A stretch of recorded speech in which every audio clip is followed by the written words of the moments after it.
Story Nest. దాహంగా ఉన్న కాకి. అది వేసవికాలం. ఎండ చాలా మండిపోతుంది. అయితే ఒకరోజు ఓ కాకికి చాలా దాహంగా ఉంటుంది.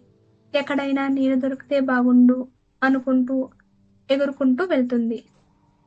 అప్పుడే కాకికి ఒక ఇంటి పక్కన ఒక కుండ కనిపిస్తుంది. కాకి చాలా ఆనందంగా ఆ కుండ దగ్గరకు వెళ్తుంది. ఆ కుండలోకి తొంగి చూస్తుంది. కానీ ఆ కుండలోని నీళ్లు చాలా లోతున ఉంటాయి. కాకికి ఏం చేయాలో అర్థం కాలేదు. అప్పుడే కాకికి ఒక ఆలోచన వస్తుంది.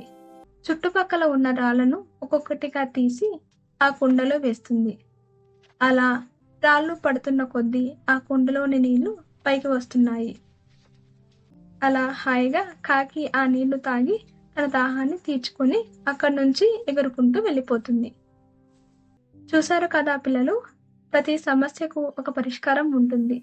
మనసు పెట్టి ఆలోచిస్తే ఏదైనా సాధించగలం.